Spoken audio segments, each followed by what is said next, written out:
લીંબાયતના રંગીલાનગર વિસ્તારમાં ચા પીવા ઉભેલા બે યુવકો ઉપર 6 જેટલા ટપોરીઓનો જીવલેણ હુમલો. હુમલાખોરોએ એક યુવકને ચપ્પુના ઉપરા છાપરી ઘા મારી આંતરડા બહાર કાઢી નાખ્યા હતા. પોલીસે રાઉટિંગનો ગુનો નોંધી કાયદેસરની કાર્યવાહી કરી છે. શહેરના લીંબાયત વિસ્તારમાં રંગીલાનગર પાસે એક ચાની લારી પર સાંજના સમયે બે યુવકો ઊભા રહી ચા પીતા હતા. તે દરમિયાન અચાનક જ 6 જેટલા ઈસમો ત્યાં આવી ચડ્યા હતા. તમામ ઈસમોએ ભેગા મળી બંને યુવકો પર હુમલો કર્યો હતો, જેમાં એકને પેટમાં તથા શરીરના અન્ય ભાગોમાં ઉપરા છાપરી ચપ્પુના ઘા મારી આંતરડા બહાર કાઢી નાખી જાનથી મારી નાખવાની ધમકી આપી હતી.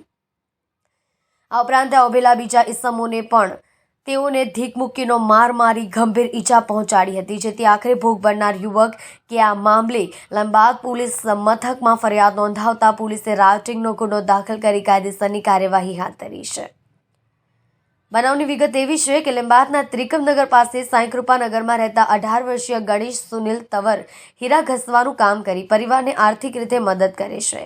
ગત તારીખ 31/1/2024ના રોજ સાંજે 4 થી 4:30 વાગ્યાના અરસામાં ગણેશ તવર લીંબાયત રંગીલા નગર પ્લોટ નંબર 48ની સામે પટેલ ડેરીની પાસે આવેલ ચાની લારી ઉપર ઊભો હતો.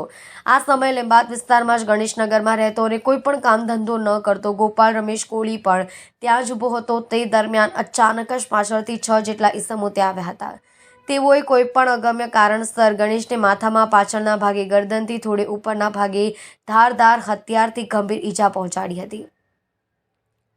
આ ઉપરાંત ગોપાલને ચપ્પુના ઘા મારી આંતરડા બહાર કાઢી નાખ્યા હતા. ત્યારબાદ તમામ ભેગા મળી ગોપાલ કોળીને ઢીક મૂકીનો માર મારી ગંભીર ઈજા પહોંચાડી હતી.